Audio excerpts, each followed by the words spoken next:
Secouée, Véronique Cloutier demande qu'on respecte sa vie privée. Le fils aîné de Pierre Trudeau épouse cet après-midi Sophie Grégoire. Et Constitution européenne, les Français qui vivent au Québec ont déjà commencé à voter.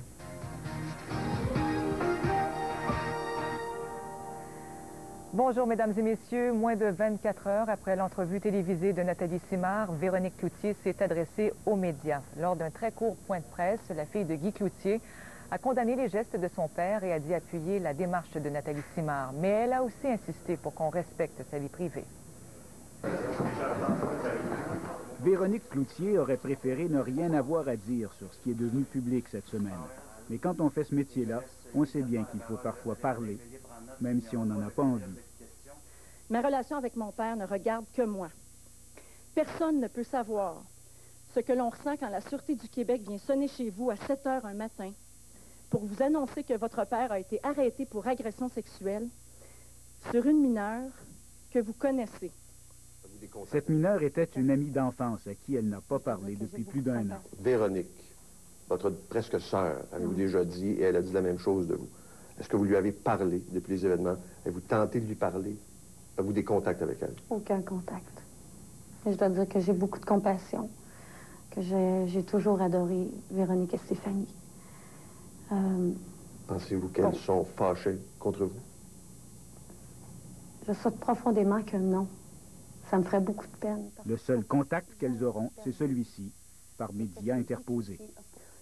J'éprouve énormément de peine et d'empathie pour les deux victimes et j'appuie la démarche de Nathalie Simard, celle de vouloir une vie normale comme la vôtre et la mienne. Je lui souhaite sincèrement tout le bonheur qu'elle mérite. Vraiment. Je condamne évidemment les gestes posés par mon père. En tant que mère de famille, je suis touchée par toute cette histoire et considère ces agressions comme inacceptables. Il a été accusé et condamné et il paie maintenant pour ses erreurs. Tant que tout restait secret, Véronique Cloutier pouvait vivre le drame plus intimement. Maintenant que tout est étalé, elle veut la paix. Il y a un énorme cheminement personnel à faire là-dedans et ce n'est pas terminé. Il faut du temps. Du temps pour faire le deuil d'une vie qui nous semblait parfaite. Du temps pour accepter non pas le geste, mais le drame, tout simplement. Pour finir, je vous demande rien, sauf peut-être de me laisser vivre ma peine comme je le peux. Merci beaucoup de vous être déplacé. Alors, merci, c'est terminé. Terminé pour le moment, en tout cas, parce que Nathalie Simard poursuit maintenant Guy Cloutier et la compagnie de sa fille, Novem, pour plus d'1 million. Philippe Schnob, Radio-Canada, Montréal. Et puis le témoignage de Nathalie Simard a convaincu de nombreuses victimes d'agressions sexuelles à se manifester. À travers le Québec, des centres d'aide ont vu leur nombre d'appels augmenter, mais le problème, c'est un manque criant de ressources. Il y a 3 ou 4 travailleuses, dans le meilleur des mondes, là, pour souvent l'ensemble d'une région, par exemple. En Gaspésie, il y a un centre pour toute la région, il y a 4 travailleuses. Ça fait plusieurs milliers de femmes en Gaspésie, parce qu'on ne fait pas que de l'aide téléphonique, par exemple. On fait de l'accompagnement. On accompagne ces femmes-là autant dans les démarches judiciaires, c'est le désir, que dans d'autres démarches. La Sûreté du Québec a repêché le corps d'un homme hier dans les eaux de la rivière Massawippi à Waterville, en Estrie. C'est un kayakiste qui a alerté les policiers. Le corps avait passé plusieurs jours dans l'eau. Les policiers tentent maintenant de l'identifier. Il s'agit d'un homme qui portait un jean bleu, un T-shirt Bourgogne et des espadrilles. Un accident de la route a fait une victime vers 4 heures ce matin à Terrebonne. Un homme dans la vingtaine est mort après avoir perdu la maîtrise de sa voiture. L'accident est survenu sur l'autoroute 640, tout près de l'autoroute 25. Aucun autre véhicule n'est impliqué. La vitesse serait en cause. 3 alpinistes canadiens sont coincés sur la plus haute montagne du pays, le mont Logan, au Yukon. Ils sont coincés à 5500 mètres d'altitude par des vents violents et de la forte neige. 5 membres de la même expédition avaient choisi de rebrousser chemin. Les 3 autres sont exposés à des températures de moins 25 et souffriraient d'hypothermie profonde. 2 grimpeurs les ont rejoints et ont installé d'autres tentes et un petit réchaud, mais leur évacuation risque d'être retardée. La météo se détériore et les piles du seul téléphone satellite sont très faibles. Au Nouveau-Brunswick, le conducteur d'un camion semi-remorque est mort lorsque son véhicule a plongé dans le fleuve Saint-Jean hier soir. Le camion se trouvait sur le pont Heartland, au nord de Fredericton. Le conducteur s'est retrouvé dans la voie inverse et a percuté le garde-fou avant de tomber dans l'eau. François Legault confirme qu'il va appuyer son chef Bernard Landry lors du Congrès national du Parti québécois la semaine prochaine. Dans une entrevue au journal Le Devoir, le député de Rousseau se dit convaincu que le chef péquiste va axer le programme du parti sur le projet souverainiste. Donc, après Pauline Marois, François Legault se range derrière son chef, mettant ainsi fin aux spéculations sur une éventuelle course au leadership. Jacques Corriveau va revenir lundi devant la commission Gomery. Hier, il a commencé à témoigner pour la deuxième fois devant la commission et comme lors de sa première comparution, l'organisateur libéral nie tout. Il a contredit les affirmations des nombreux témoins qui l'ont précédé et rejette toute implication dans les transferts d'importantes sommes d'argent en liquide au sein de l'organisation libérale. Jacques Corriveau a troqué sa colère de la dernière fois pour un sourire. Vous êtes content d'être de retour? Ah, ça fait plaisir. Vous allez changer votre version de l'histoire cette fois-ci? Ah, on verra ça tout à l'heure. L'organisateur libéral continue à nier toute complicité dans le système de ristourne des commandites vers le Parti libéral, tel que l'avait suggéré cet ex-directeur général du parti. Il n'y aura pas de vieux compte à régler avec vous. Maître Roy, ce qu'il a dit est faux. Pourtant, cet autre ancien directeur général aussi l'avait impliqué. Dans un témoignage déroutant, Michel Béliveau avait raconté comment Jacques Corriveau lui avait remis entre 170 et 200 000 $ à la veille de la campagne électorale de 1997. Dans une enveloppe. D'argent comptant? Des accusations qui laissent Jacques Corriveau de glace. Je trouve ça tout à fait rocambolesque et inimaginable. C'est tout ce que je peux ajouter. C'est impensable. Alors, est-ce que vous diriez que M. Béliveau a menti devant la commission? C'est exact, Monsieur le commissaire. C'est ainsi que cet homme qui a toujours vanté sa loyauté inébranlable envers Jean Chrétien attaque la crédibilité d'un autre homme qui soutient lui aussi que ses aveux étaient entièrement motivés par cette loyauté. La seule chose qu'il me dit, c'est seulement qu'à dire la vérité. C'est être dans un autre monde virtuel. Une seule concession de cet homme de fer, Jacques Corriveau admet avoir utilisé son entreprise pour payer des gens qui travaillaient pour le Parti libéral, comme Gaetano Manganiello et le consultant Serge Gosselin. J'ai considéré que c'était un geste noble à accomplir que de le faire pour le Parti libéral du Canada. Jacques Corriveau soutient donc que son rôle dans ce scandale est négligeable et purement accidentel. Qui croire, lui qui s'est enrichi de plusieurs millions de dollars grâce aux commandites ou la brochette d'autres témoins qui, eux, le placent au cœur de cette affaire. Emmanuel Latraverse, Radio-Canada, Montréal. Alain Richard a été acquitté des accusations criminelles qui pesaient contre lui. Alain Richard, un ancien vice-président de Groupe Action, était accusé d'avoir proféré via Internet des menaces de mort à l'endroit du président de l'agence de publicité BCP, Yves Gougou. Le juge a conclu que les courriels d'Alain Richard étaient menaçants, mais qu'ils pouvaient être interprétés de plusieurs façons. Le juge a souligné qu'Yves Gougou avait attendu 6 semaines avant de porter plainte, soit le lendemain du témoignage d'Alain Richard devant le comité des comptes publics qui cherchait à faire la lumière sur le scandale des commandites. Québec a dépensé près de 20 millions de dollars en services policiers à Kanesatake depuis janvier 2004. La crise sévit dans cette communauté depuis que la maison du grand chef James Gabriel a été incendiée et que les corps policiers Mohawks ont été expulsés. Mal planifiée et désavouée par le gouvernement du Québec, l'opération des policiers de James Gabriel du 12 janvier 2004 a avorté. Les conséquences financières ont été catastrophiques pour les trésors publics. Selon des informations obtenues par Radio-Canada, il en a coûté 19 800 000 $ en services policiers depuis janvier 2004. Ces énormes frais sont principalement dus au temps supplémentaire effectué par les policiers de la Sûreté du Québec, de la GRC et de la police autochtone. Ces 19 millions font que le coût moyen pour assurer la protection d'un habitant de Kanesatake est de 14 000 $, tandis que pour une population semblable, il en coûte au Québec 165 $ par habitant pour une période équivalente de 18 mois.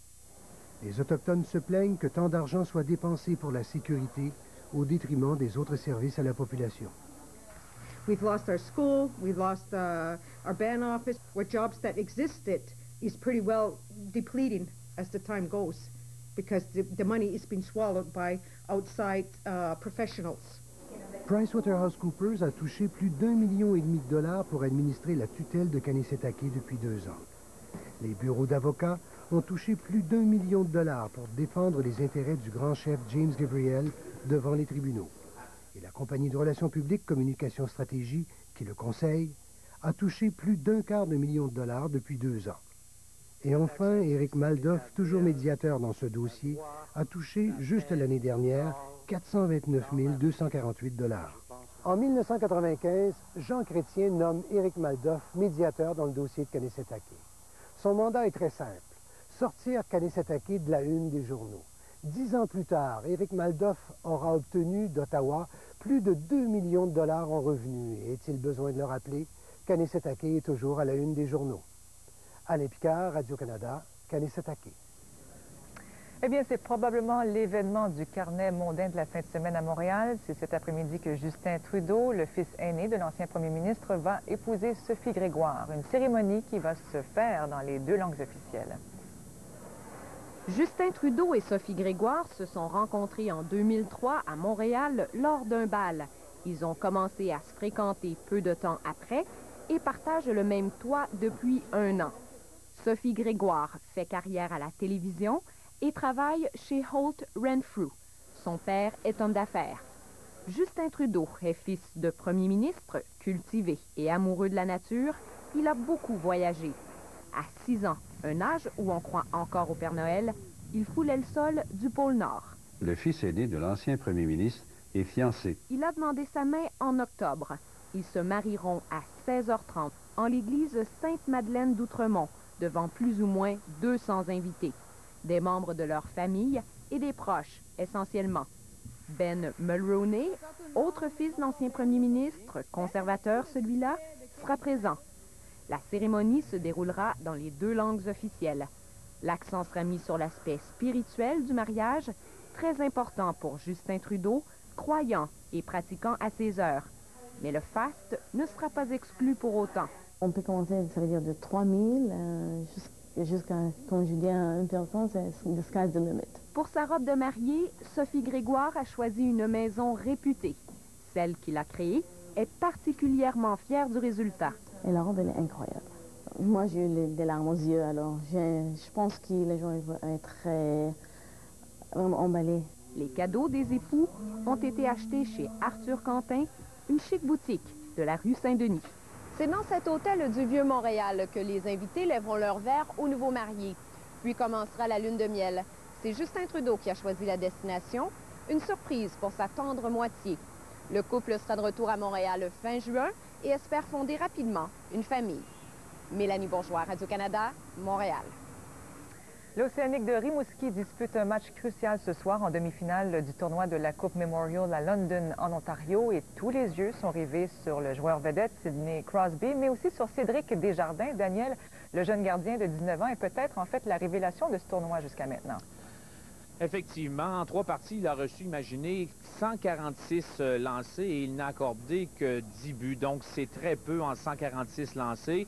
Et c'est toute une histoire qu'il y a derrière ce jeune homme. Vous savez que durant la saison, il y a donc quelques mois, plusieurs voyaient un échange impliquant Cédric Desjardins à une autre équipe. On disait que c'était finalement peut-être la principale ou la seule faiblesse de l'équipe de l'Océanique de Rimouski, c'est-à-dire devant les buts.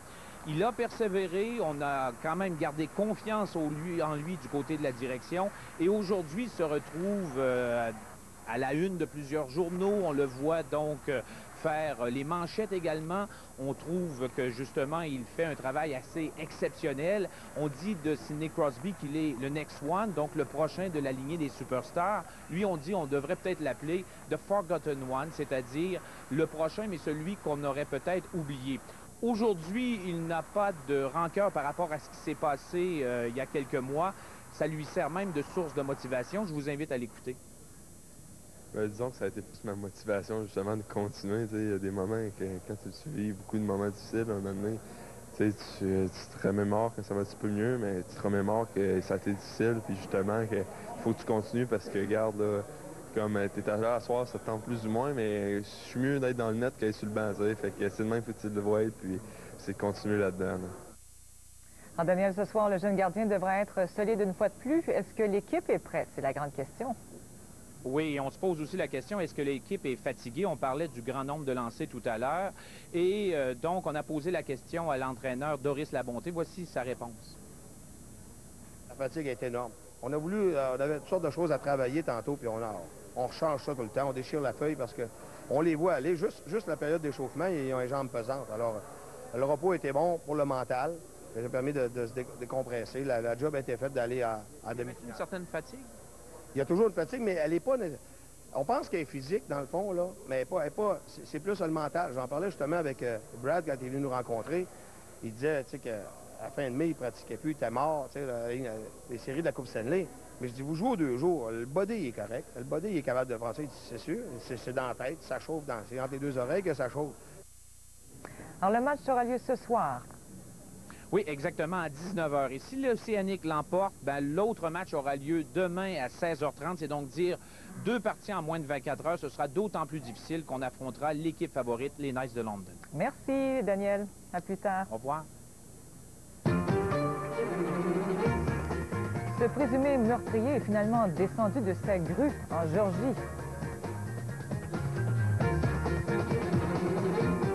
Cette émission est une présentation de Freestyle Mini, le lecteur de glycémie pratiquement sans douleur. Vous avez réglé tous nos différends. Avant, il perdait tout le temps son temps, puis moi de son argent. Mais, votre idée, on a mis tous nos services de belle ensemble, et là, il est fort. On économise temps et argent. Combinez les services Sympathico, Mobilité ou Express Vue à votre guise et économisez jusqu'à 15 $ par mois. Faites le 1-866-212-6967. Pour nous, c'est tellement... Différent? Différent, oui. Drôle d'accent. Ben oui, hein? Oh. En plus d'économiser chaque mois, obtenez des 1000 aéroplans, une seule facture. Faites le 1-866-212-6967. Et puis tout ça, on vit ça en même temps. On fait un vœu. Il est vraiment fort, hein? Combinez les services que vous voulez pour plus d'économies et de privilèges. C'est belle et bien simple.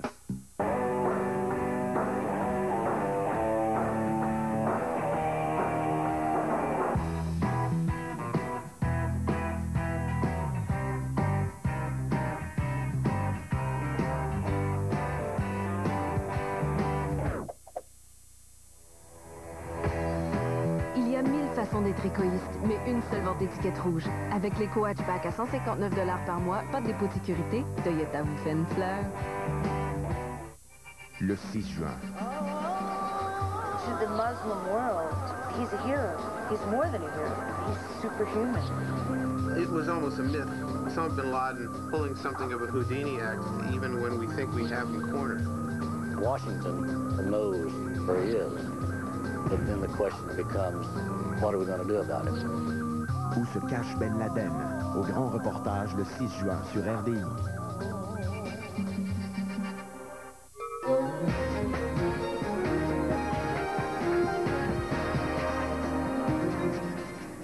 Les Français votent demain sur le projet de constitution européenne. Le non dispose d'une avance de 10 points dans les sondages. Des politiciens du reste de l'Europe se sont joints à la campagne du oui en France, dont le chancelier allemand Gerhard Schröder. L'Allemagne a ratifié la constitution européenne par un vote qui s'est tenu hier au Parlement.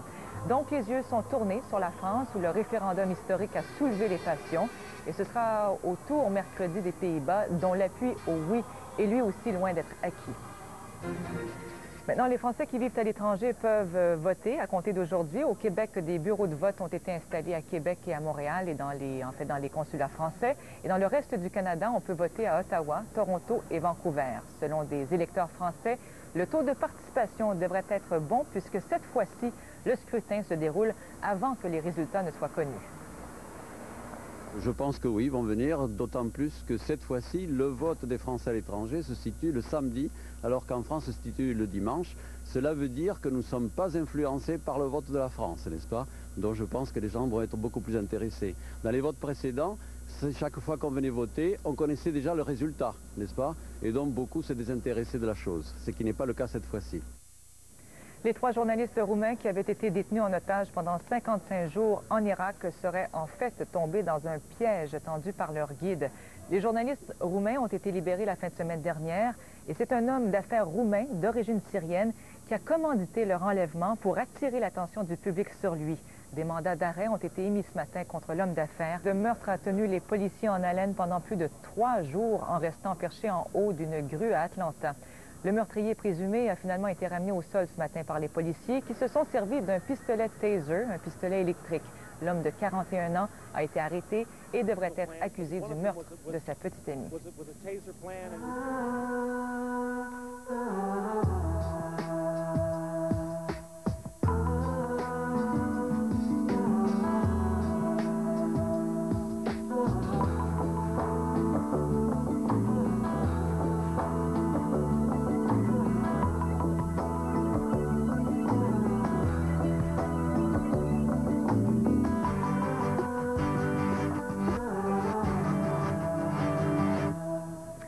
Et je vous souligne en terminant que c'est vers 14h30 que l'élite mondiale du cyclisme féminin s'élancera à l'assaut du Mont-Royal dans le cadre de la seule étape de la Coupe du monde à se tenir à Montréal. Les athlètes ont commencé leur échauffement ce matin. Tous les yeux seront tournés vers Geneviève Janson et Lynn Bessette. Geneviève Janson qui a remporté l'épreuve à 3 reprises, tandis que Lynn Bessette, championne canadienne sur route, a décroché la 4e place au Tour de l'Aude le week-end dernier. Notre collègue Gilles Gagnon suit ça pour vous. Il va intervenir dans nos prochains bulletins de nouvelles. Alors voilà, c'était le journal RDI dans un instant. Ce sont les sports et les manchettes suivis de l'émission Entrée des artistes. Je vous souhaite de passer une très bonne journée à notre antenne. Au revoir.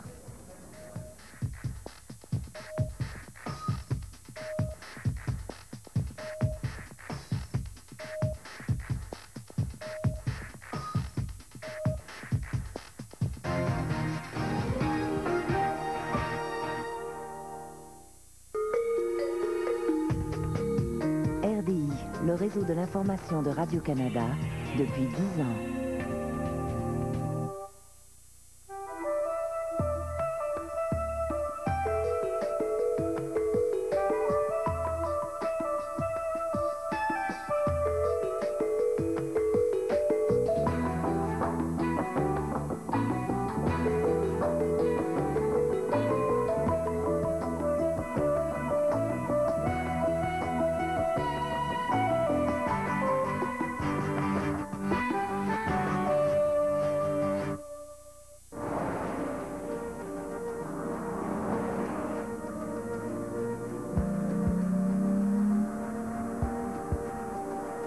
Jante en alliage de 20 pouces.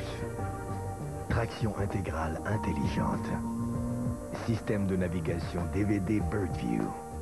Caméra de marche arrière. Peu importe comment vous équipez votre FX d'Infiniti, il restera un incontournable. Le FX d'Infiniti. Parfois, la vie ne tient qu'à un fil. Souvent, il suffit de peu pour la transformer.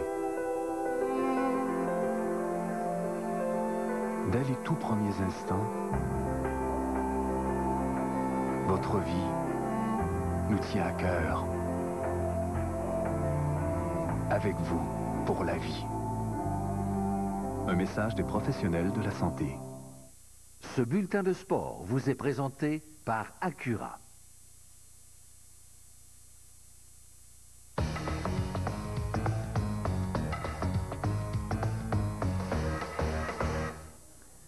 Après Renault et McLaren, voilà que c'est l'écurie Williams qui domine. Deuxième à Monaco, Nick Heidfeld a décroché la première pole de sa carrière au Grand Prix d'Europe, devançant Kimi Raikkonen, gagnant des 2 dernières courses. L'autre Williams, celle de Mark Webber, partira 3e. Suivent dans l'ordre Trulli, Montoya et Alonso. Les Ferrari de Barrichello et Schumacher sont loin derrière, 7e et 10e respectivement, alors que les Sauber traînent encore plus de la patte. 11e position pour Felipe Massa. 15e pour Jacques Villeneuve.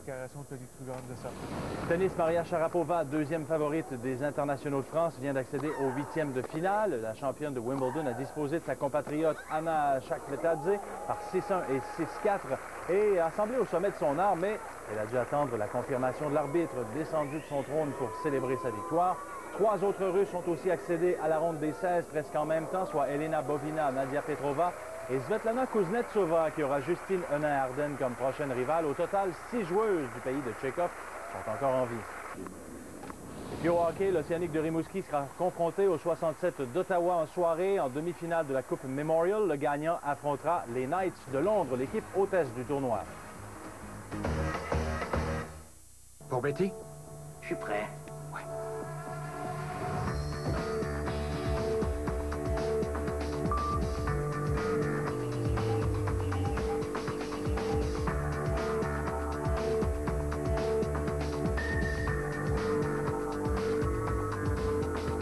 pense que je garde Betty. Je pense pas, moi. Les pneus performance G-Force de BF Goodrich. Prenez le contrôle. Cette émission vous est présentée par Stella Artois. Stella Artois, la perfection à sa juste valeur.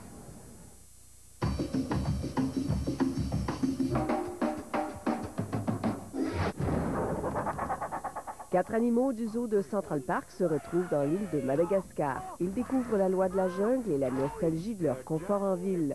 Madagascar est une toute nouvelle et très attendue production de DreamWorks, à qui l'on doit aussi Gala, le retour de Franck Dubosc et du controversé Dieudonné. On a trouvé! Du théâtre avec la reprise prochaine des Pannes de Monsieur Shoot et des grands spectacles dans la rue. Cette émission vous a été présentée par Stella Artois. Stella Artois, la perfection à sa juste valeur. Le Festival international de jazz de Montréal. 11 jours de moments inoubliables. Pat Metheny avec 5 concerts exclusifs au festival. Omara Portuondo du Buena Vista Social Club. Sonny Rollins. Voices of Soul avec entre autres Patti LaBelle et les Neville Brothers. Paul Anka, Grégory Charles, Charlie Eden et Gonzalo Rubalcaba.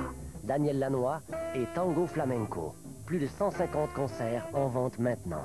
Une présentation de General Motors en collaboration avec Stella Artois. Aujourd'hui, scandale des commandites. Un résumé de la semaine. Tout ce que vous avez manqué. Le meilleur de la commission Gomery. Aujourd'hui 14h sur RDI.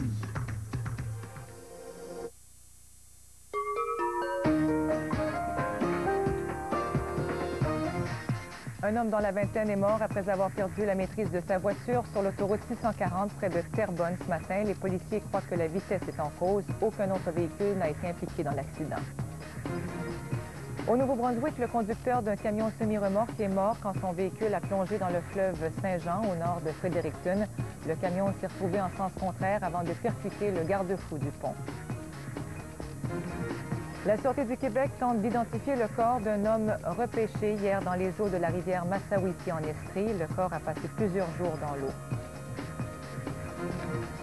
Véronique Cloutier s'est exprimée publiquement au lendemain des confessions de Nathalie Simard, une des deux victimes de son père, Guy Cloutier. Elle condamne les agissements de son père et appuie la démarche de Nathalie Simard. Le témoignage de Nathalie Simard a convaincu de nombreuses victimes d'agressions sexuelles à se manifester, mais les centres d'aide du Québec déplorent le manque de ressources pour faire face aux nombreux appels reçus. L'ancien patron de Fury Design, Jacques Corriveau, nie avoir dirigé un système de ristourne en argent liquide de l'aile québécoise du PLC. Il a qualifié de rocambolesque les témoignages de Michel Béliveau et de Daniel Dezinde devant la commission Gomery. Dans moins de 24 heures, les Français vont se prononcer par voie de référendum sur le projet de constitution européenne. Au terme d'une campagne où la lutte a été très serrée, le non dispose maintenant d'une avance de 10 points dans les sondages. Les Français qui vivent à l'étranger votent dès aujourd'hui. Des bureaux de scrutin sont installés dans les consulats français, notamment à Québec et à Montréal. On s'attend à une participation élevée puisque cette fois, le vote précède celui tenu en France. Dans un instant, c'est Entrée des artistes.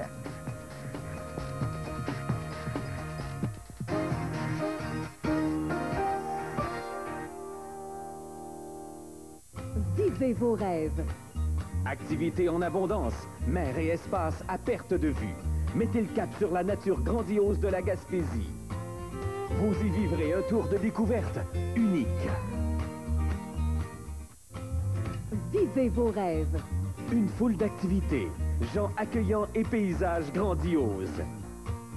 Mettez le cap sur la Gaspésie. Vous y vivrez un tour chargé de plaisir. La région de Charlevoix est fière de vous présenter cette émission.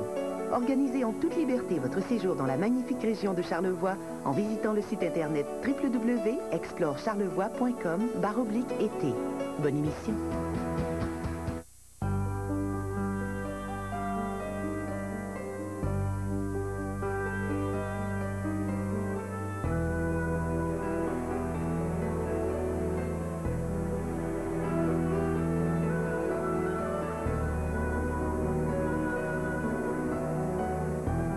Mesdames et messieurs, bonjour, bienvenue à Entrée des artistes. Un mot, un verbe en fait, revient souvent un peu comme un symbole dans la vie de notre invitée d'aujourd'hui, c'est le mot croire. Elle est devenue star, elle, pour accomplir le rêve de la petite fille qu'elle était et qui y croyait déjà dur comme fer. Son père y a cru aussi, il a financé son premier album à même ses économies. Et croire, c'est également le titre de la chanson qu'il a lancée officiellement adolescente. Et il a fallu qu'elle y croie très fort à certains moments parce que parfois la critique ne la ménageait pas. Mais elle avait une foi d'acier qui lui a permis de conquérir le Québec d'abord avant de faire un tabac en France et ailleurs dans le monde. C'est une fille qui sait rire, mais qui transporte en elle depuis toujours aussi une tristesse, fidèle sans doute à ses racines siciliennes. Ce qui la sauve peut-être, c'est sa candeur, son humour, héritage de sa moitié belge. Mesdames et messieurs, une femme aussi généreuse, chaleureuse et ouverte que sa voix de plus en plus belle, son dernier disque en fait foi, Lara Fabian est avec nous pour cette demi-heure. Lara Fabian, bonjour. Bonjour. Lara, sur ce dernier disque qui s'appelle Neuf, votre voix, vos chansons ont quelque chose de différent. Est-ce que vous, quand vous vous écoutez, vous avez l'impression que votre voix traduit un changement? Oui, je pense que ma voix traduit un état qui est la représentation de ce changement. Mais c'est beaucoup plus un état, je dis toujours, quand je parle d'état, je parle presque de présent. Et comme je ne vis pas du tout dans le passé, j'ai appris à arrêter de vivre dans le passé ou dans l'angoisse du futur. J'ai compris que cette traduction, cette couleur vocale, était en fait syntonisée avec ce que je ressentais au plus essentiel. Et comment on arrive à ce présent? Comment vous avez travaillé pour arriver au présent? Parce que souvent, c'est le travail d'une vie complète. Oui, je pense que je suis loin de l'accomplissement, je dirais, profond de cette sagesse. Mais j'ai appris par le détachement. J'ai appris par le détachement et par la légèreté. C'est-à-dire en retrouvant, vous parliez de candeur au départ, en retrouvant les joies de mon enfance, en retrouvant le fait qu'en chantant les yeux fermés, dans ce que j'appelle la zone de confort, c'est-à-dire celle qui ne crée pas ou ne simule pas un combat avec soi-même, on puisse retrouver cette joie, cette légèreté. Et donc, on est tellement bien dans cet état, je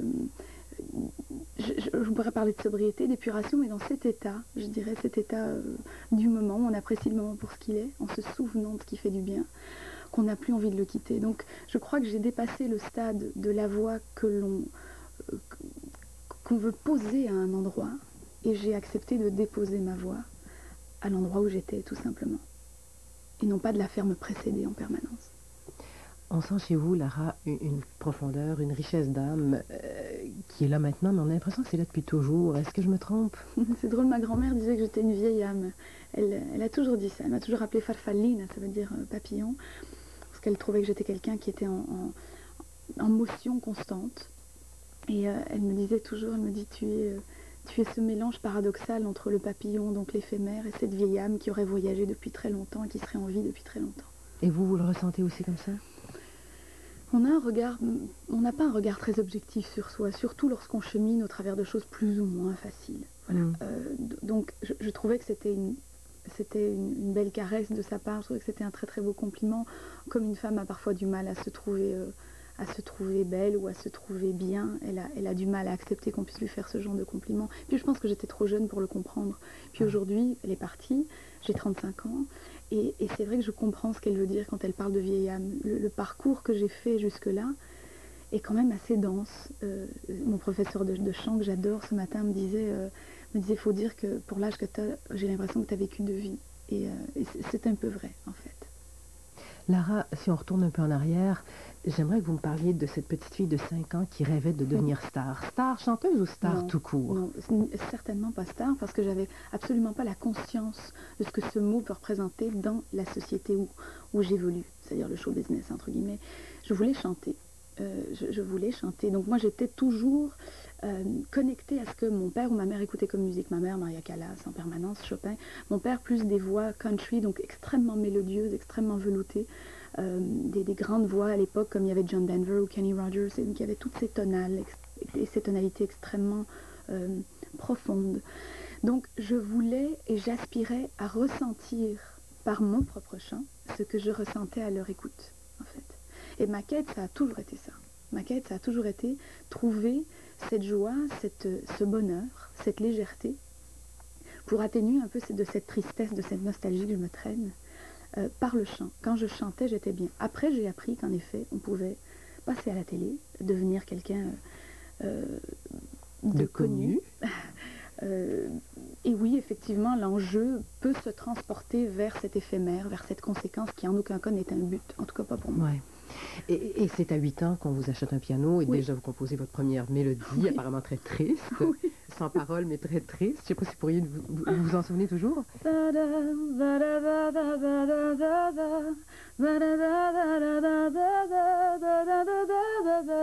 Voilà, ça peut Et mineur. vous aviez 8 ans. J'avais 8 ans. Et commencent les cours, la musique, cours de chant classique, Oui. cours de piano, cours de ci, cours de ça. Oui, vous dites à un moment donné, je ne sortais pas avec les copines parce que j'avais pas le temps. Moi, c'était la musique, Oui. que la musique. L'académie. Arrive à peu près 14 ans, vous commencez à faire des petites salles, des concours amateurs avec votre papa qui était l'ancien guitariste de Petula Clark, Oui. qui vous accompagne.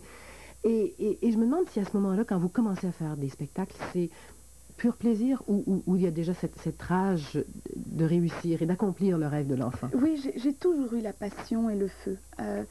Dans la rage, il y a de la colère. Et avant un certain nombre d'années, j'en ai pas ressenti. Donc, je peux pas dire que j'étais animée par quelque chose qui était destructeur. C'était vraiment quelque chose qui énergisait cette foi. Et dans la foi, il n'y a absolument rien de négatif. Mais j'avais cette volonté. Aux premières salles, aux premières scènes, je me souviens, ça pouvait arriver, par exemple, pendant que je chantais, qu'il y ait une table qui écoute pas, qui n'avait pas envie, je comprends, une jeune fille de 14 ans, que personne ne connaissait qui chantait Somewhere Over the Rainbow. Et là, ça tournait, j'entendais la cuillère dans la porcelaine, cling, cling, cling. Je venais sans connaissance. Donc, j'étais capable à ce moment-là... Mais vous disiez rien? Non, je chantais plus doucement. Je chantais tellement doucement, avec une voix, la voix de colibri, la voix d'enfant, justement, celle que Lucette, mon professeur, me fait travailler, et celle qui vient du bas, par exemple, celle qui est vraiment... qui s'accroche au plus profond de l'âme et du corps. Et incroyablement, mais vrai, au moment où je diminuais le volume comme ça suscitait l'attention. Un peu comme quand quelqu'un parle plus doucement pour que vous fassiez... Pardon, ouais. Voilà. Et ça marche. Ça marchait. J'ai changé de tactique plus tard, mais... Enfant très très sage, Lara, mais crise d'adolescence de 18 à 23 ans, vous Exactement. dites. Et c'est dans ces années-là que vous décidez de venir au Québec. Est-ce que ça faisait partie de la crise d'adolescence? Est-ce que c'était une rébellion que de vous en venir au Québec?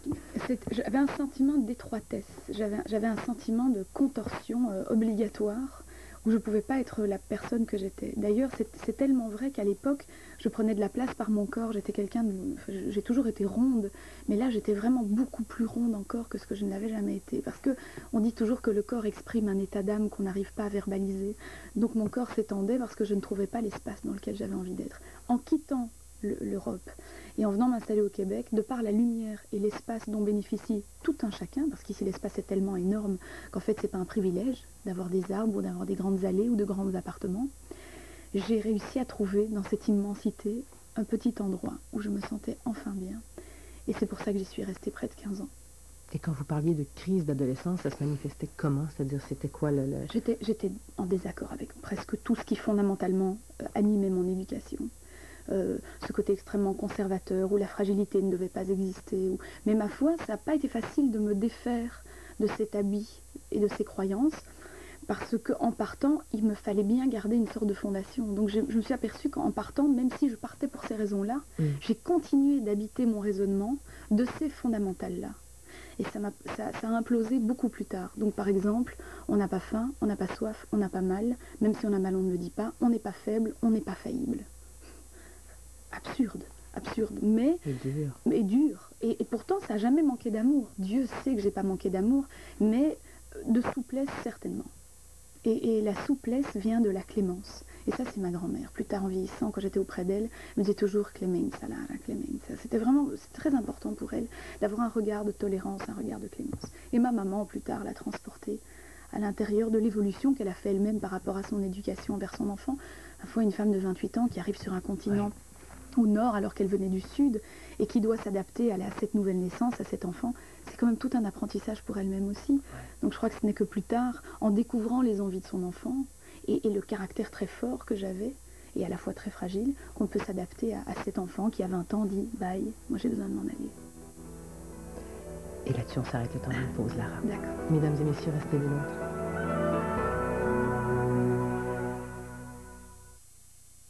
Le sous-titrage pour malentendants de cette émission vous est présenté par Tums.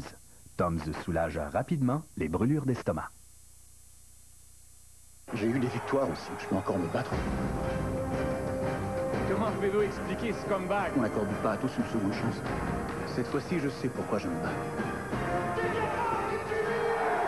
Le 3 juin, Des tas de gens disent que tu es leur inspiration. quand le pays était à genoux, il a remis l'Amérique sur pied. Là, j'en crois pas mes yeux. C'est incroyable. Cinderella Man. Présentation spéciale à Montréal et Québec ce dimanche 16h. Il y a 5 ans, j'ai eu ma première Suzuki. Son design était vraiment spécial. Ben, cette année, ils l'ont redessiné, puis c'est assez impressionnant, merci. Mais une fois habituée à faire tourner les têtes, je me suis rendu compte à quel point l'Aério est génial. C'est une voiture fiable, en plus une traction intégrale. Mais le plus important, c'est qu'avec les années, j'ai toujours gardé le plaisir de la conduire. Qualité, sécurité, design. Je suis pas la seule. De plus en plus de gens conduisent une Suzuki. Un problème de fondation compromet sérieusement votre maison et votre qualité de vie. Vous avez besoin d'une entreprise en qui vous pouvez avoir toute confiance. Bisson Expert. Pourquoi? 1, parce que chez Bisson Expert, ils prennent le temps d'établir le bon diagnostic. 2, parce qu'ils proposent la solution la plus avantageuse. 3, parce qu'ils traiteront votre maison avec le plus grand soin. Et 4, tous leurs travaux de fondation sont garantis et définitifs. Bisson Expert, fondé sur la confiance. Ce soir, Ils ont traqué un cyberpédophile qui a tenté de séduire leur fils. On avait comme l'impression que si on bougeait pas, il n'y avait personne qui allait bouger. Justice, ce soir 19h30 sur RDI. Ce soir, Le pic-feu. Comment ça se fait que personne ne l'ait vu? Comment ils ont pu le rater? Cette saleté de pic-feu n'est pas restée là pendant 5 ans. Soupçon, avant-dernier épisode, ce soir 20h sur RDI.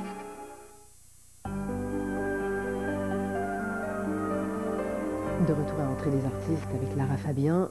Lara, rarement quelqu'un d'aussi transparent, d'aussi bien intentionné aura été autant massacré par la critique, par certains critiques à certains moments. Est-ce qu'il y a eu des moments où vous avez eu envie de tout lâcher, de vous trouver un plan B, de faire autre chose? Non. Mais en tout cas pas par rapport à mon métier. J'ai eu des souffrances plus grandes par rapport à cette remise en question que ça a pu proposer. Mais au-delà de simplement dire est-ce que j'ai pas fait le tour du jardin, est-ce que le voyage ne se termine pas en fait d'un point de vue vraiment terrestre, je dirais, j'ai jamais, quand j'étais bien sur Terre et bien sûr que j'étais bien vivante, je n'ai jamais eu envie d'être autre chose que celle qui cherche. Et celle qui chante. Oui, celle qui chante. En fait, je cherche quand je chante. Lara, oui. Quelques mots sur les amours, ça n'a pas toujours été facile pour vous. Il y a eu un gros chagrin d'amour à 18 ans, ensuite bon, quelques belles années quand même avec Rick Allison, et après quelques amours qui se sont terminés en queue de poisson dans certains cas.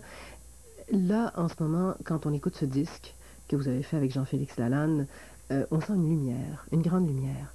Et je me demandais si vous accepteriez de me dire quelques mots sur ce que représente cet amour pour Jean-Félix en ce moment. J'ai peu d'explications à l'endroit de ce qui se produit à l'intérieur de cet amour, parce que moi-même, je le vis comme une embellie et comme un cadeau. En fait, la vraie question à se poser lorsqu'on est à l'intérieur d'un amour qui devrait finir par fonctionner, même si c'est un travail du quotidien, c'est est-ce que nous avons, en tant qu'individus, complété suffisamment notre introspection, notre propre regard et puis notre recherche, même si on ne la complète jamais, mais suffisamment pour être prêt à être face à quelqu'un qui, lui, est extrêmement à sa place.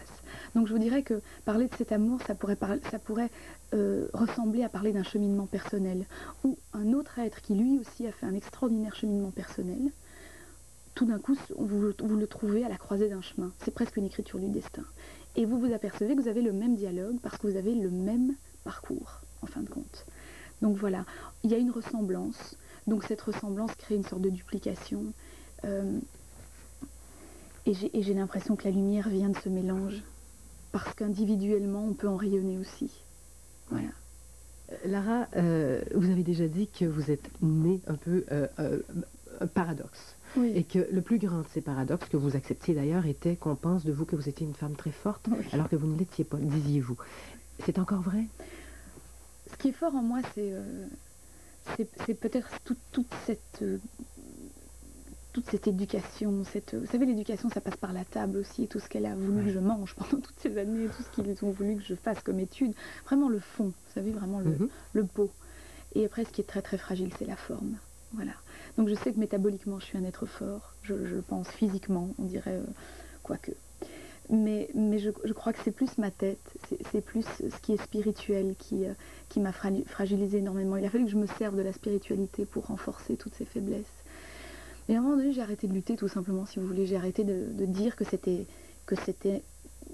fallait à tout prix, de manière incontournable, être quelqu'un de fort. J'ai accepté que cette fragilité soit mon paradoxe versus la force de base.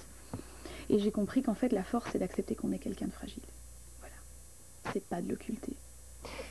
Quelques mots avant la pause sur votre rapport avec votre propre corps, Lara, parce qu'une chose m'intrigue. J'ai parlé du mot croire, qui est très présent dans votre vie, mais il y a aussi le mot nu, on pourrait dire, puisqu'il y a eu un album qui s'appelait Nu, et sur ce dernier album, Neuf, on vous voit nu.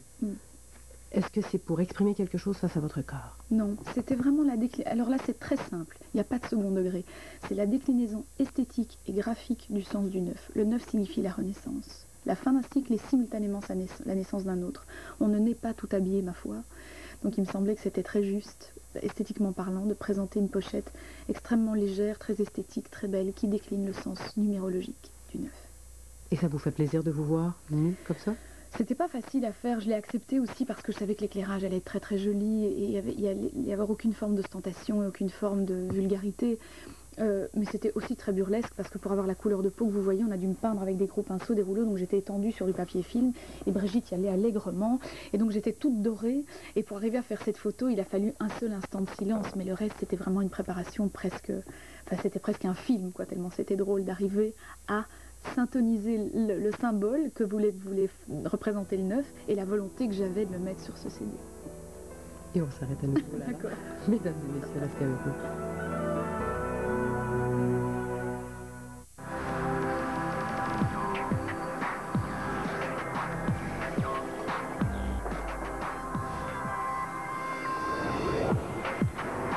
Radio-Canada.ca, Dijon sur le web. Ce soir, ils souffrent et ils font rire d'eux. Pour les obèses morbides, une solution, la chirurgie. Et un obstacle de taille, la liste d'attente. Obèses et malades de l'être, à enjeu ce soir 21h30 sur RDI. Salut! Ton pulvérisateur fait du bon travail. Il est où l'appareil? Dans le garage. Dans le garage? C'est mon nouveau centre de nettoyage Simonized 3 en 1 de Canadian Tire. 3 en 1? Oui. Un, il est idéal pour nettoyer les autos. Merci. 2, c'est un séchoir à air puissant. On peut obtenir un lavage d'auto professionnel sans contact. Il travaille bien partout sur la maison, même pour les fenêtres. Et numéro 3? Un petit changement rapide et il devient un aspirateur pour nettoyer l'intérieur de l'auto.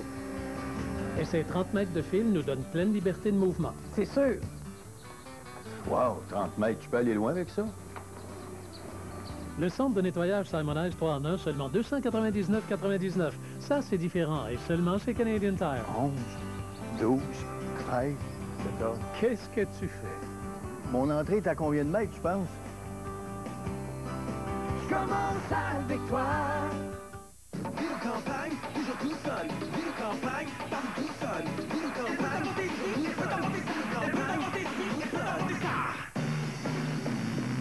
Quand elle t'entend, t'emporter ça, tu mets tout ça, tout ça.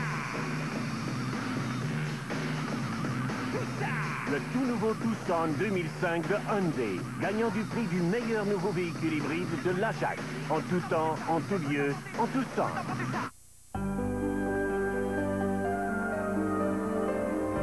De retour à Entrée des artistes, mesdames et messieurs, avec Lara Fabian. Lara, il y a à peu près un an, vous décidez, après 15 ans au Québec, de retourner vivre en Belgique. À peu près au même moment, vous tombez malade. On parle de quelque chose d'assez sérieux, je crois. J'ai même lu quelque part dans un journal le fameux mot cancer. Je ne sais pas si c'est vrai ou pas. Non, c'est faux. Bon, d'accord, une chose est réglée Voilà. donc. Par contre, très malade, donc, vous êtes maintenant guérie. Oui. Qu'est-ce qui vous a permis de guérir de quelque chose de finalement assez sérieux pour vous arrêter? Mais j'ai accepté de traverser la souffrance sans la combattre. C'est fou ce que je vais dire là, mais c'est-à-dire que lorsque vous luttez contre un état qui vous crée la maladie, vous ne laissez pas la chance à la maladie de vous guérir. Je ne pense pas qu'on choisit d'être malade, mais je pense que parfois on choisit d'occulter ce qui peut nous rendre malade et qu'on finit par le devenir presque à notre insu. Le Donc, corps finit par parler, quoi. le corps, la maladie, le mal à dire, tout simplement, ça vient vraiment de là. Et je crois que lorsqu'on décide de guérir et pas de se soigner, c'est encore une chose un peu différente que j'ai apprise, dire d'arrêter de nier les raisons qui font qu'on tombe malade, mais commencer à les voir et à les traverser en vivant l'état plutôt que de combattre ce qui nous a rendu malade, on guérit. C'est un procédé un peu, j'allais dire, mystique. Mais vous êtes en train de me dire même que vous n'avez eu aucune peur? Si. Non, je ne peux pas vous dire ça. Non, je serais malhonnête. J'ai eu peur parce que au moment où ça arrive, on le vit presque comme un accident de voiture. Mais lorsqu'on sort du véhicule, on s'aperçoit qu'on est malgré tout presque vivant. Donc, que c'est à nous de réapprendre à marcher de la bonne manière, d'arrêter de se mettre dans des chaussures trop petites ou dans des vêtements inconfortables, et de renouer avec un confort de vie qui nous apprendra à ne plus jamais éteindre les symptômes qui créent la maladie. Vous voyez, c'est comme le mal de tête. Tout d'un coup, vous avez mal de tête et vous faites « je prends un Tylenol ». Mais vous ne vous posez pas la question de savoir si vous n'avez pas mangé de la journée, si vous n'avez pas dormi la veille ou si vous avez eu une conversation suffisamment désagréable pour vous créer un déplacement à l'intérieur. Donc, le jour où j'ai compris que j'avais pas suffisamment mangé, pas suffisamment dormi, et j'avais eu trop de conversations dans lesquelles je n'aurais pas voulu rentrer, le jour où j'ai accepté ça, et j'ai arrêté de les avoir, mais tout simplement, je suis entrée dans ce qu'on appelle la phase de guérison. Et je sais que c'est drôle de dire ça, mais j'ai guéri avec mon esprit, ma tête et mon cœur, bien plus qu'avec des médicaments ou des traitements. Lara, vous êtes toute mince en ce moment. Et j'allais vous dire, vous disiez à une certaine époque, j'étais en désaccord ou j'étais pas très bien quand j'ai quitté l'Europe parce qu'en France, vous n'étiez pas anorexique et blonde, etc. Vous étiez rien du tout. Est-ce que c'est pas un petit peu ce qu'on vous a fait subir aussi quand vous avez tâté le marché américain? Oui, absolument, c'est vrai. Vous savez, en même temps, sans incriminer qui que ce soit, je crois qu'on n'est jamais les victimes des autres. Je pense qu'on est les créateurs de nos propres problèmes, de nos propres dépressions, au sens général du terme, non pas que psychique. Et c'est facile de se retourner en disant à cause de ça, à cause du disque aux États-Unis, à cause des Américains, à cause de cette culture de la maigreur, je suis devenue cette fille-là. Non, je suis rentrée dans ce jeu-là en connaissant parfaitement les règles et en me laissant aller à cet endroit-là, puisque je n'avais pas trouvé encore ma place. Le jour où j'ai compris que ça valait pas le coup de se faire mal à ce point-là et d'aller à cet endroit-là, parce que c'était pas moi. Notre corps est aussi qui nous sommes, c'est l'enveloppe qui porte l'âme que nous avons, voilà. Donc, et que l'enveloppe que j'ai, ma foi, aujourd'hui, c'est celle-ci et pas une autre. Et je ne pèserai jamais 40 kilos pour 1m65, non. J'en pèserai toujours ce que je pèse. Je vous le dis pas. Mais peu importe. Mais ce que je veux dire, c'est qu'on arrive à un endroit où sans accepter, c'est pas une question de « oh, j'accepte », non, c'est « je suis ». Parce qu'accepter, ça veut dire avoir réfléchi au fait qu'on fait un compromis avec ce qu'on est puis qu'on n'a pas tout à fait intégré. Non, je suis. C'est pas grave, je suis juste comme ça. C'est peut-être pas terrible, mais c'est moi. Lara, est-ce que dans ce que vous êtes, le rêve planétaire, la carrière planétaire a toujours la même importance? Ce sont les mots d'une enfant. Ce sont les mots d'une personne qui a pu douter suffisamment en elle pour avoir besoin de pallier ce doute avec des mots surréalistes et immatérialisables. Je crois que je n'ai fondamentalement jamais été l'être humain qui cherchait ça. On m'a beaucoup aidé à y croire, bien sûr, et dans le sens positif du terme. Je crois quand on arrive sur le terrain avec un premier album en anglais, qu'on fait le tour du monde, comme je l'ai fait, et qu'on en vend considérablement. Pour une artiste inconnue, 2,5 millions à l'époque d'un seul album en anglais, c'était pas mal. Mais le prix de la santé, le compromis psychologique qu'il faut faire, les luttes qu'il faut s'imposer, en tout cas moi c'est un prix que je n'ai pas pu payer au bout d'un moment. Ça a été trop difficile. Et j'ai fait le choix de revenir dans le présent, d'arrêter d'angoisser au sujet du futur, de ne plus rester dans le passé avec soi-disant des doutes, des échecs ou des défaillances. Et de me dire, tiens, maintenant, aujourd'hui, qu'est-ce que je veux faire? Non, ça ne rentre pas dans les couleurs qu'il voudrait défendre. Fine, je le comprends, mais moi, les couleurs dans lesquelles je veux aller ne sont pas celles qu'il m'impose.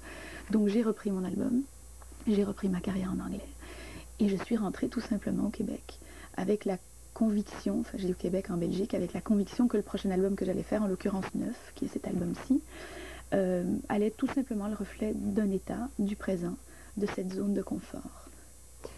Lara est heureuse. Oui, oui, en tout cas de plus en plus, et le bonheur, vous savez, c'est un choix. Ce n'est pas un accident. Ni un cadeau d'ailleurs. Non, c'est un vrai choix. Parlant de cadeaux, en terminant, Lara, de votre terre belge, vous avez écrit une chanson pour le Québec. Est-ce que vous accepteriez d'en faire un tout petit bout, le refrain peut-être, avant qu'on se quitte, pour les gens qui ne connaissent pas encore votre album? Des fleurs de lys blanche sous un ciel bleu de cristal, des baleines sous une neige en forme d'étoile, des érables aux couleurs d'une passion fatale. Je n'oublie rien de rien, je me souviens.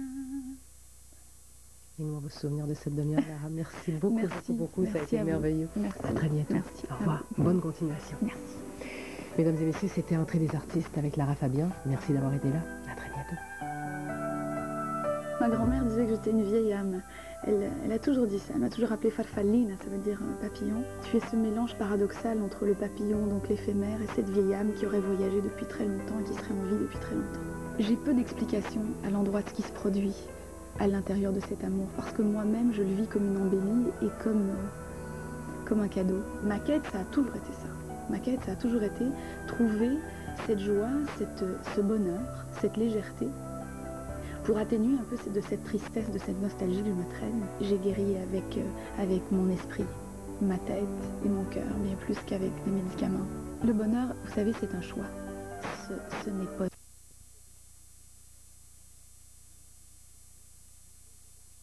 À Québec, comment se déroule le vote chez vous? Le vote se déroule quand même relativement bien. Ça a commencé à 8 h ce matin, ça va se poursuivre jusqu'à 20 h.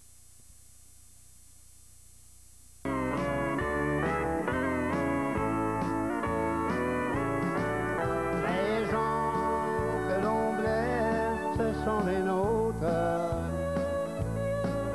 C'est pourquoi je leur demande pardon. Ils n'ont pas envie ces jours moroses. Riez-vous de la moto podcast? Vraiment. Oh, podcast? Ah non, mais regarde, Petite question rapide, j'en fais parfois de la moto pas de casque. Ma conduite change quand je conduis pas de casque et pourtant, ça ne devrait pas. Vous devriez être aussi prudente. Avec ou sans casque. Ouais. Si demain matin, je vous donne l'opportunité de rouler partout au Québec, à votre convenance, avec ou sans casque, le portez-vous? Je le porterai parfois. Dépendant de l'endroit, dépendant du temps, dépendant de la route? Oui, puis le trajet, puis la circonstance de la sortie. Finalement. Courriel, regardez ça, pour dire comment vous votez, puis c'est agréable. Marcel amène de bons arguments, de solides arguments, à preuve. 53% d'entre vous. Regarde, ma question est bien simple. Le casque de motocyclette doit-il demeurer obligatoire? Oui, 47. Non, 53. C'était 62-38 tantôt, c'est 47-53. Il ne faut pas oublier, François, que la moto, à mon sens, est réglementée de façon péjorative, c'est-à-dire discriminatoire. Parce que, n'oubliez pas qu'une moto, c'est plus économique qu'un auto. Ça pollue moins qu'un auto. Si tout le monde avait des motos, on n'aurait plus de problème d'espace de stationnement. On n'aurait plus de problème de circulation, de bouchons de circulation, parce que ça circulerait très bien. Hein? On parle de là. Alors, comment se fait qu'à des endroits, tu as le droit d'aller en moto, puis tu n'as pas le droit d'aller en auto? Puis tu payes plus cher, tu payes tes plaques plus cher, tu payes tes assurances plus cher. C'est discriminatoire. C'est fini ces années-là. Steve est au téléphone, il est du Saguenay. Steve va peut-être faire en sorte que ça va pencher un petit peu. Salut Steve. Oui, bonjour. Étudiant en soins infirmiers. Oui.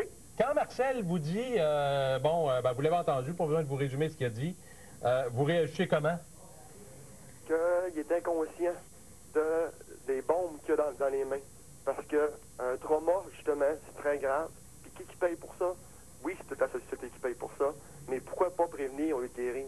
Pourquoi donner une bombe à un jeune qui a suivi un petit cours de 6-8 heures, puis courir, il a la chance de se tuer à 300 km/h dans nos routes qui sont pas faites pour ça. C'est pas faux ce que Steve dit ici, parce que tu dis des pas de tête, mais c'est pas de tête qu'il faut protéger. Mais moi, ce que je disais tantôt, c'était justement de ne pas leur en donner des bombes, eux autres. Je te disais, dépendamment de l'expérience, tu as le choix du cylindré. Alors, je suis loin pour le fait que le jeune de 18 ans parte avec ça. Là. Il ne peut pas avoir d'expérience à 18 ans, oublie ça. Là.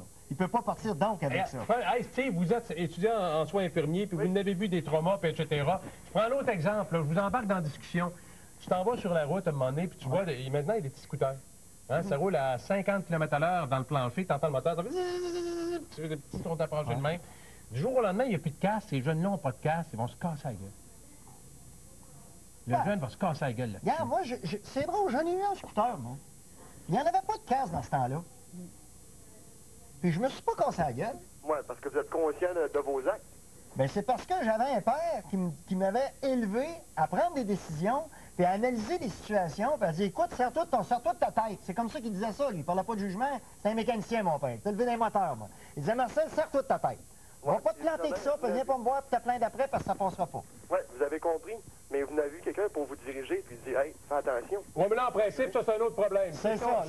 Si au Québec, on n'a plus de parents pour aider les enfants dans leur vie, on a un autre problème dans des émissions dont on a parlé, des enfants abusés, puis le reste, c'est peut-être un peu à cause de ça aussi. Regarde, on a l'occasion de revenir, c'est bien il sûr. fume, c'est prouvé. Non seulement c'est une statistique, c'est prouvé que ça rend malade, puis que t'as le cancer. Il fume.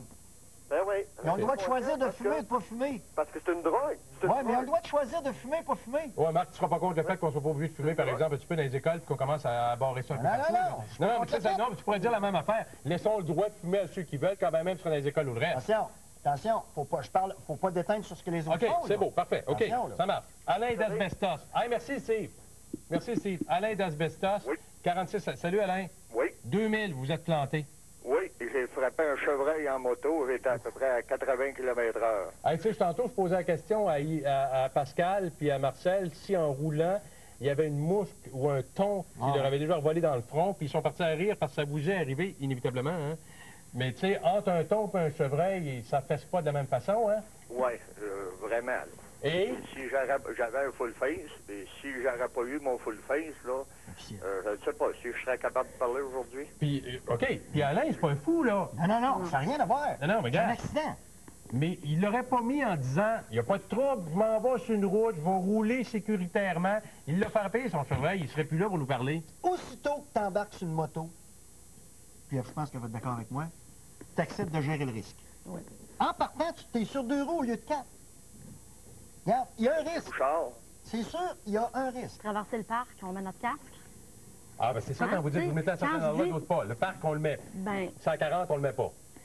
C'est ça, il y a le petit sourire, Moi, c'est drôle, révélateur. Moi, c'est plus pour la balade. Moi, là, les moments où j'appréciais ne pas avoir de casque, c'est quand j'étais dans un endroit tranquille et je me promenais lentement pour la balade. OK. C'était là, à ce moment-là. Je fais un voyage sur la route, c'est bien plus reposant avec un casque que pas de casque. Là. Alain, vous voulez ajouter quelque chose? Oui, je respecte M. Bouchard, là, puis M. Noiseux, mais selon moi, là, ça serait mon avis à moi, là, c'est 100% le port du casque.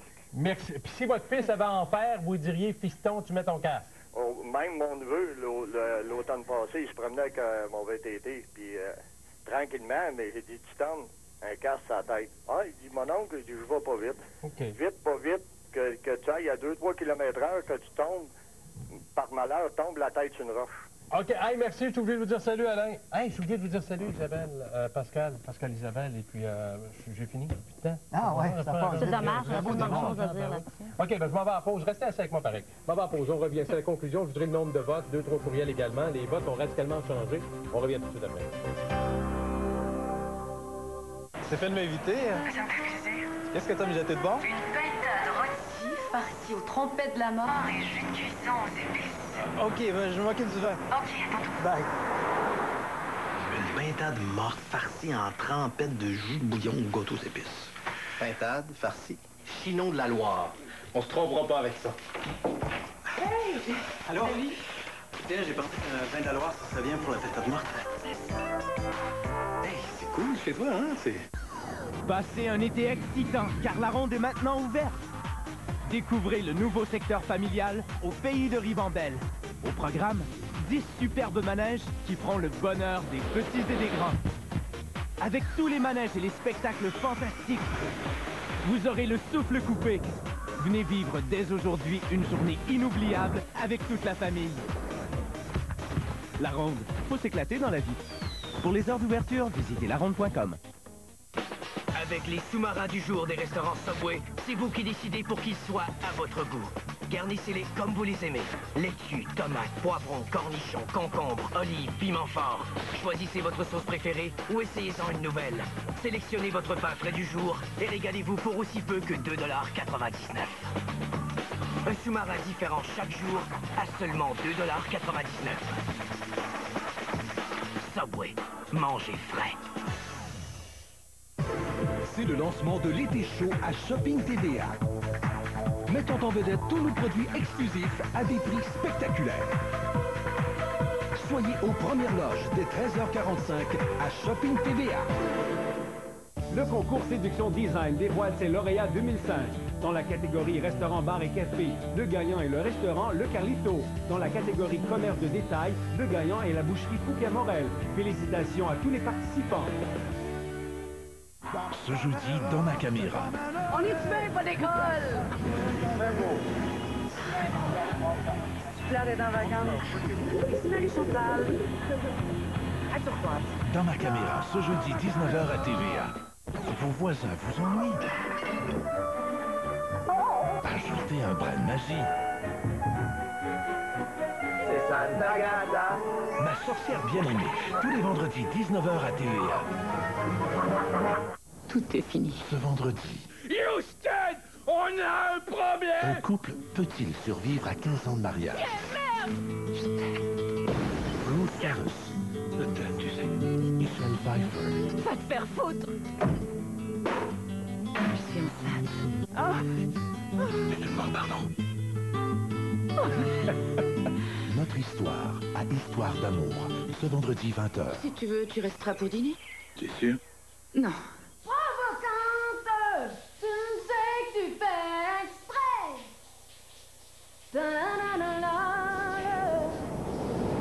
Quand tu défais tes cheveux pour rien au Qui monde. est cette voix suave?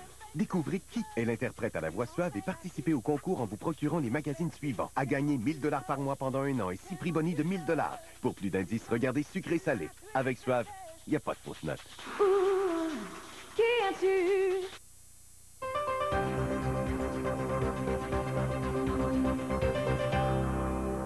On est sur la fin. Hey, ça a été vite comme une moto de course. Pascal Isabelle, le mot de la fin. Quand vous me disiez 2 secondes pendant la pause, le casse, encore faut-il qu'on porte un bon? Le bon, c'est qu'un casque, c'est la garantie du fabricant, c'est 4 ans. Alors, je suis persuadée qu'il y a plein de gens qui roulent avec des casques qui ne sont plus protecteurs pour eux. Alors, le port du casque, est-il libre à choix? C'est ça, c'est pas tant, hein, c'est de savoir Et d'être visible. Soyez visible en moto. Ça aussi, Casque c'est un sans bon casque. Puis pas de gougoune, s'il vous plaît. Hey, 39% d'entre vous. Hey, est-ce que vous voulez que ça soit obligatoire, le casque? Vous dites oui à 39%, non à 61%. Le monde veut Ça avoir continue le droit de décider. Ça continue à voter, c'est intéressant. Une dame qui nous écrit, elle est, je descends bien vite sans vous donner mal au cœur. Là. Hop, je suis rendu là. Isabelle, demeure en pleurer du port du casque n'est pas obligatoire. C'est bien d'avoir le choix. Tout de suite, c'est une question de jugement. La promenade tranquille sur le bord de la plage à 30 degrés. Pas besoin de casque. Mais lors des déplacements sur l'autoroute, à cause des risques plus grands occasionnés par les autres voitures et de la vitesse, c'est essentiel. Jugement, jugement, jugement. On t'en gogoune sur le bord de la plage. Oui, mais ils prennent pas, ils vont abaisser cathédrale. Salut Marcel Bouchard. Salut. Merci Pascal Isabelle. Merci d'avoir été là, on se retrouve demain. Bye bye, ciao.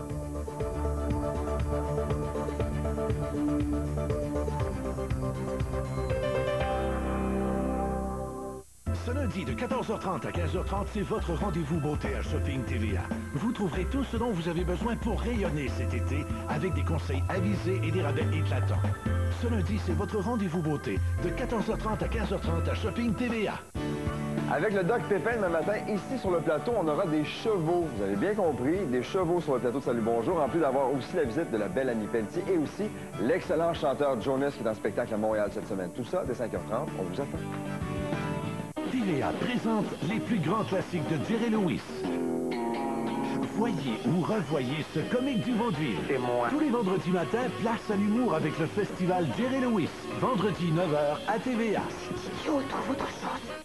Ce dimanche, à l'occasion de la sortie en salle du film Crazy, TVA présente Crazy le plateau. C'est l'histoire d'un fils qui ne veut pas perdre, qui est prêt à sacrifier sa nature profonde, ce qu'il est en réalité pour ne pas perdre l'amour de son père.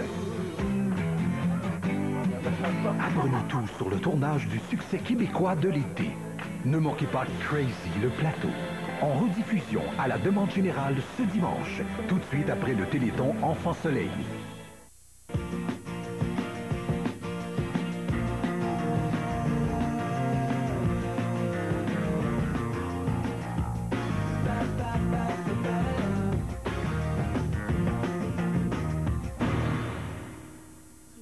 On a passé une belle fin de semaine sous le soleil. C'est ce qu'on est en train de dire justement avec Joanne Grenon, notre invité aujourd'hui. C'est comme ça, hein, la nature, on ne la contrôle pas. Moi qui est chroniqueur météo, je n'entends parler à tous les jours, j'en conviens. Dominique Pagé est avec nous également pour nous parler de bassin d'eau, de petits des trucs pour entretenir son bassin d'eau et des gadgets à acheter également, pour des trucs décoratifs pour embellir notre bassin d'eau. Tout ordre d'idées, on change de sujet avec Joanne Grelon qui est avec nous. Bonjour Joanne. Allô Martin. Ça fait longtemps qu'on s'est vu. Tu trouves? Une semaine et demie, à peu près, oui. Et Patrick Rocklisberger qui est avec nous. Bonjour. Bonjour Patrick, de la Béquille Côté Jardin, et Joanne, des restaurants McDonald's. On comprend rien. Qu'est-ce qui se passe? Je veux dire, ce sont des compétiteurs dans la vie. Mais on s'unit pour une excellente cause, entre autres. Le 1er juin, c'est la journée Francine Lachance. On a entendu parler beaucoup de Mme Lachance, entre autres l'année dernière, son combat contre le cancer, et la fondation qu'elle a mise sur pied. Vous êtes vraiment deux bons copains de Mme Lachance et vous poursuivez cette idéologie de Mme Lachance. Oui, tu as raison. On est deux bons copains de Francine. On poursuit ce qu'elle a commencé, mais pas que nous deux. En fait, avec beaucoup de gens d'affaires de la région. On est presque 22, 23 à peu près commerçants. Au départ, Francine avait parti avec des restaurateurs. Alors, c'était un autre exploit de Francine, de réunir 18 restaurateurs à l'entour de la même table. Ça faisait bizarre un petit peu, mais j'ai ouvert l'émission de cette façon-là en disant des restaurateurs, ce sont des compétiteurs. Veux pas, il y a un marché et puis il faut se le partager. Hein. Ça va faire un peu bizarre de voir un peu tout le monde qui se réunit. Finalement, c'est pas si pire. Ça se fait. Il faut dire que la cause est tellement noble et puis rassemble l'esprit de tout le monde. Donc, au-delà de la compétition, se réunir tous ensemble autour de ce problème-là, puis autour de Francine, avec son initiative. Il y avait quelques pour avoir une initiative de cette sorte. Est-ce que Mme Lachance a parti de cette fondation-là à cause, au moment où elle a été atteinte d'un cancer, ou ça mijotait, vous pensez, un peu avant? Je pense pas que ça mijotait avant parce que Francine avait eu beaucoup d'autres projets avant ça. Je pense que quand Francine s'est rendue compte, en fait, des équipements qu'on avait dans notre grand hôpital qui étaient un petit peu désuets, elle se disait que ça n'avait pas de bon sens, que des gens qui étaient déjà malades et qui n'étaient pas confortables pour recevoir le traitement et tout ça, ça n'avait pas de sens. Alors, le but, c'était ça. Je vais la présenter, Mme Lachance, on la voit ici. C'est une photo que vous allez retrouver un peu partout dans différents restaurants, avec des marguerites, c'est significatif aussi, c'est la fleur de Mme Lachance. On la voit ici. Comment ça fonctionne la mécanique? C'est-à-dire les restaurateurs, ou les commerçants, parce que maintenant c'est plus que des restaurateurs, qu'est-ce qu'ils font pour enrichir les coffres de cette fondation-là? Bien, en fait, c'est que chaque commerçant peut faire sa propre promotion à l'intérieur de son commerce. Alors, si je prends l'exemple chez nous, ben c'est sur chacune de nos salades qu'on vend, il y a un pourcentage qui retourne à la fondation. Patrick, il y a autre chose qui se fait? C'est sur le vin, c'est sur des items de bouteilles de vin, et puis sur des menus qu'on voit à l'intérieur du commerce. Puis chaque commerçant est libre d'aller chercher le produit. De mettre le pourcentage qu'il veut ou la façon. Exactement. Mais la journée du 1er juin, c'est la journée de la naissance de Mme Francine Lachance. C'est une excellente idée. Et est-ce que moi, exemple, je peux arriver, je veux faire un don, est-ce qu'il y a des endroits où je peux déposer des sous, où je peux faire un chèque? Il y aura dans tous les commerces qui sont affichés pour le Fonds Francine Lachance. Alors, ce sera possible, oui, de faire un don additionnel, acheter des produits que ces commerces-là offrent et qu'il y a une partie qui va au Fonds Francine Lachance. Dans tous les commerces cette journée-là aussi, on aura le fameux bouquet de marguerites de Francine. Est-ce que c'est ça qu'on va voir ici? Je vais le présenter à l'écran. Les commerçants sont affichés sont identifiés avec cette affiche qu'on peut voir ici. Exemple, c'est marqué le temple ici. Là. Oui. Lui s'implique à sa façon. Et vous allez pouvoir donner des sous également. Il y a un pourcentage qui va être remis à cette fondation Francine Lachance. Tous les sous vont au CHRTR? Oui, au département de cancérologie et de chimiothérapie. Et c'est essentiellement pour aller acheter les équipements. Le fonds, en début de chaque levée de fonds, on identifie, en fait, l'hôpital, la fondation nous identifie du matériel manquant par l'hôpital. Puis c'est l'objectif que nous c'est d'aller acheter ces équipements puis les remettre à l'hôpital. Moi, je vous remercie de poursuivre cette initiative amenée par Mme Lachance. Puis, bon succès. On espère qu'on va ramasser plein d'argent. Ça coûte cher, hein, l'équipement médical comme ça. Merci beaucoup pour l'initiative. Merci à toi. Merci. Bonne journée. Et puis, on vous invite fortement à participer à des activités chez nous avec notre tableau invitation. Entre autres, il y a un symposium de peinture assez imposant. C'est au Centre de la biodiversité et au Moulin Michel, à 2 endroits. Moulin Michel de Gentilly, 28 et 29 mai prochain. C'est 73 artistes peintres qui vont présenter leur œuvre. Le numéro de téléphone apparaît à l'écran pour information, simplement. Autour de Reggiani, c'est hommage à Serge Reggiani, ce chanteur français qui est décédé il y a 2 ans à peine. Samedi, le 4 juin, au manoir Bécancour, on lui rend hommage. Le numéro de téléphone apparaît à l'écran également. Et une collecte de vélos est organisée pour les familles des pays du Sud. C'est la 3e édition. On vous en a déjà parlé. Dimanche, le 5 juin 2005. Et il faut apporter des vélos usagés qui vont être réutilisés à la caserne des pompiers numéro 2, rue Champlain, à Shawinigan. On est de retour dans quelques instants avec Dominique Pagé. On parle de bassin d'eau. Ça sera tout à fait charmant. Restez là. L'Association des gens d'affaires du secteur Shawinigan-Sud vous invite à la foire en ville les 4 et 5 juin sur la 5e avenue. Une méga vente de garage avec plus de 200 tables d'aubaine à découvrir. Aussi jeux gonflables et maquillage pour les enfants. Une collaboration des gens d'affaires suivants. Ce lundi, à Sucré-Salé, Stéphane Fallu, recruté chez les danseurs de Canadien Men International, et Ginette Lorrain visite l'acteur Rémi Girard sur le plateau américain de la télésérie Human Trafficking. Directement de la ronde, ce soir, 18h30. Magdalene, elle veut qu'on fasse l'amour. Ah, mais fais pour toi. Normalement, tu fais une face triste quand la fille veut pas coucher avec toi. Oh, c'est pas ça! Elle est vierge. Oh! Max Inc. ce lundi 19h à TVA. Ce lundi, c'est la dernière étape avant la grande finale. L'aménagement extérieur.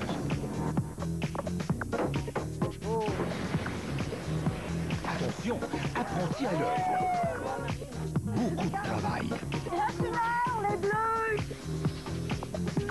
Et beaucoup d'émotions. On m'ennuie Ma maison Rona, ce lundi 20h à TVA. Une présentation de Rona, en collaboration avec Sico et Desjardins. Ce lundi, entrez dans l'univers de Laura Cadieux. Quand même pas pour aller me marier en métro! Pourquoi pas? Mais parce que ça se fait pas! Madame Thérien décide de se marier malgré tout. Je l'aime, mon homme. Il me laisserait 100 fois avant que je le laisse. Et surprise, Oh, ben, ma maudite, toi, par exemple. Madame Thibodeau est cocu.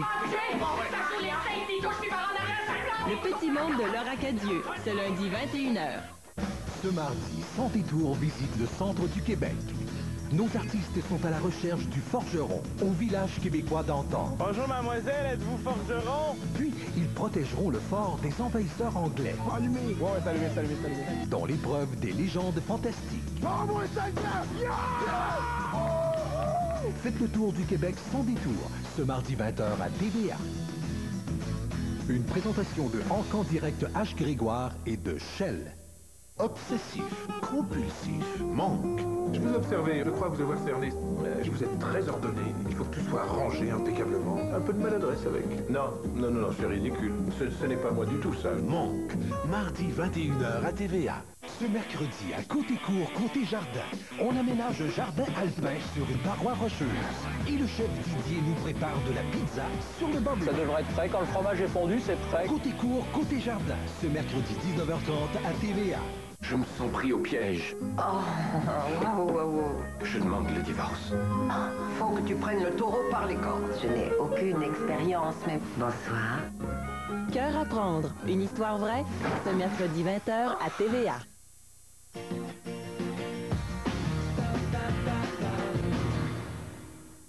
Tellement fin.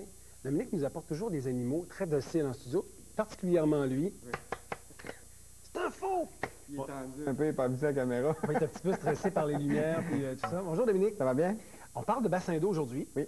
Je trouve ça étonnant à chaque fois que tu apportes des choses. Je ne savais pas que ça existait pour les bassins d'eau. Ben, en fait, ouais, on dit bassin d'eau, on va parler un peu plus d'un plan d'eau. Parce que comme tu vois, là, ce que tu tiens dans tes mains, c'est pas nécessairement, ça fait pas partie du bassin. Non? Ça, en fait, c'est pour sauvegarder ce qu'il y a dans le bassin. Tu vois, j'ai amené des petits poissons. Parce que personnellement, j'aime mieux les flamants roses en plastique qu'un grand héron en plastique. Mais en fait, ceux qui mettent ça, c'est pas nécessairement pour la beauté, c'est pour l'utilité. Okay. Parce que tu vois, les petits poissons que j'ai amenés, c'est le genre de poisson qu'on peut mettre dans un bassin. Là-dedans, il y a des carpes chinoises, puis un chubonkin. En tout cas, c'est des sortes de poissons qu'on peut mettre dans le bassin, mais le problème, c'est que si on a des hérons qui viennent à la maison, puis qui s'installent sur le bord du bassin,